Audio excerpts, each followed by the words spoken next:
fold or fight. The Republican swamp creatures were out in full force this week, waving their anemic white flags of surrender. After 4 years of President Trump's populist upheaval, with so much more of the MAGA agenda still left to complete, the Beltway barnacles in both parties have had enough of the people.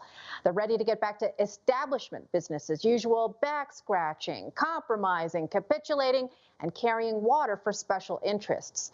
It's big donors first, America last.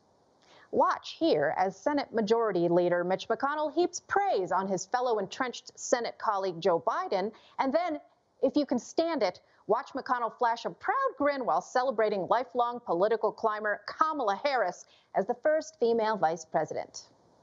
So today I want to congratulate President-elect Joe Biden. The President-elect is no stranger to the Senate.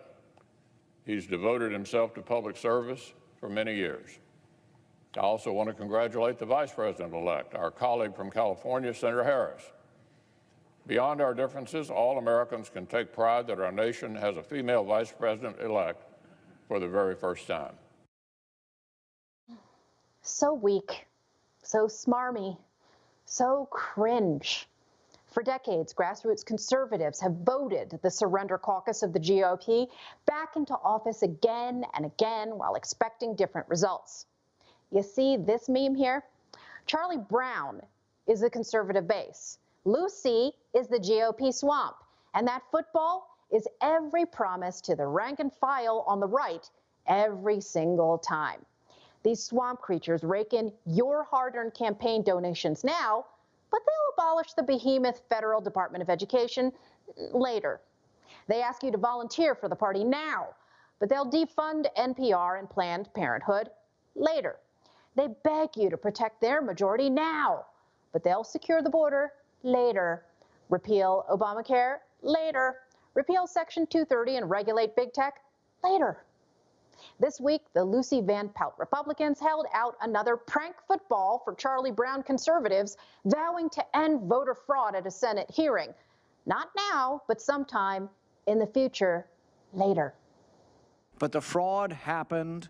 The election in many ways was stolen, and the only way it'll be fixed is by, in the future, reinforcing the laws. And all the talky McTalkers in Washington, D.C. ever do is monitor the situation year after year, decade after decade, and then sit back and do nothing. Check out this C-SPAN video clip I dug up of Stanford University computer science professor David Dill 15 years ago at a D.C. hearing of the Carter-Baker Commission on Election Reform. He was warning about the dangers of electronic voting. It is not sufficient that election results be accurate. The public must know that those results are accurate.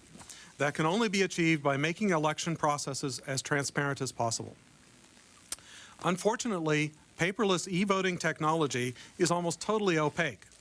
No one can scrutinize critical processes of the election, such as the collection of ballots and the counting of votes, because those processes occur invisibly in the electronic circuits.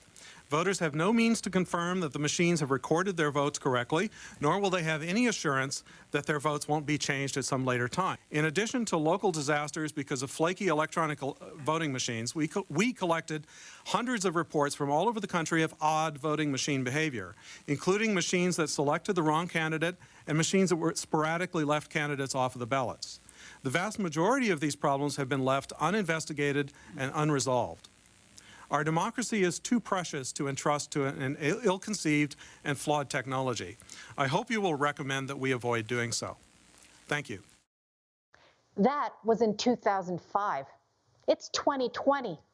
If Republicans aren't going to fight against election and voter fraud here and now, they never will. A huge number of people, me included, are convinced that election fraud happened and continues to happen, like Mo Brooks. While others sit on the sidelines or roll over, Congressman Brooks has made election fraud the front and center focus of 8 House floor speeches, most recently laying out how failure to stop illegal alien voting, vote by mail, and sabotage of voter ID requirements for 15 years created the conditions for the election theft. While socialist Democrats and the fake news media repeatedly and falsely claim there was no voter fraud in 2020, what is most startling is this. America was warned 15 years ago that this would happen. The problem is not the magnitude of the fraud in close or disputed elections, and there are many. A small amount of fraud could make the margin of difference.